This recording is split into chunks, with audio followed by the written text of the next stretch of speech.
چه گوشی سامسونگ باشه چه شیائومی، مطمئنم میخوای بدونی اندروید 14 رو دریافت میکنی یا نه. توی این ویدیو تمام گوشی‌های سامسونگ که اندروید 14 رو میگیرن رو بهت میگم. توی ویدیوی بعدی هم میریم سراغ گوشی‌های شیائومی. اونایی که نسخه بتای اندروید هم دریافت کردن بهتون میگم.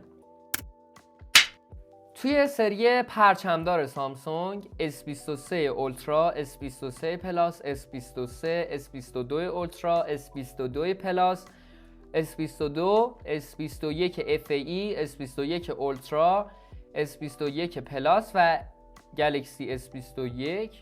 خب اینا تمامشون نسخه بتا رو تا الان دریافت کردن، حالا تا نسخه همون پایدارش بیاد و اصلی. توی گوشی‌های تاشو سامسونگ کل زد فولدای 3، 4 و 5 و زد فلیپ های 3، 4 و 5 اندروید 14 رو دریافت میکنن. بریم سراغ گلکسی A، سری A یا همون آی سامسونگ که تو ایران هم خیلی معروفن.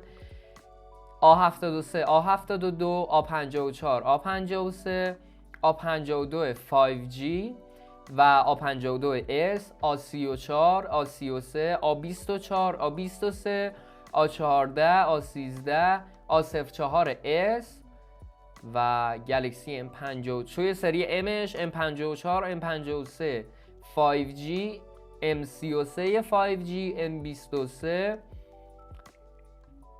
توی ایران فکر نمی کنم این گوشی عرضه شده باشه. ایکس کاور 6 گوشی های جان سخت سامسونگ، ایکس کاور 6 پرو. البته توی تبلت ها تب S9 اولترا، تب S9 پلاس، تب S9، تب S8 اولترا، تب S8 پلاس و تب S8. سری F سامسونگ هم F54، F23 و F14 5G اندروید 14 رو دریافت میکنن. این بود تمام گوشی‌های سامسونگ که اندروید 14 رو دریافت میکنن. اونایی که نسخه بتا براشون عرضه شده بودم گفتم بهتون، ولی هنوز لیستی که زمان دریافت رو نشون بده نیست، واقعا موجود نیست. نگردید، اگه بود بهتون میگفتم. مثل قبلا که برای اندروید 12 من این موضوع رو رکورد کرده بودم، هم گوشیایی که دریافت میکنن هم زمانش رو قبلا گفته بودم. تا این زمان مشخص باشه حتما براتون ویدیو میسازم. دمتون گرم که تا این آخر با من بودید و قربونتون برم. من لایک و فالو و سابسکرایب یادتون نره. عشق منی تا ابد.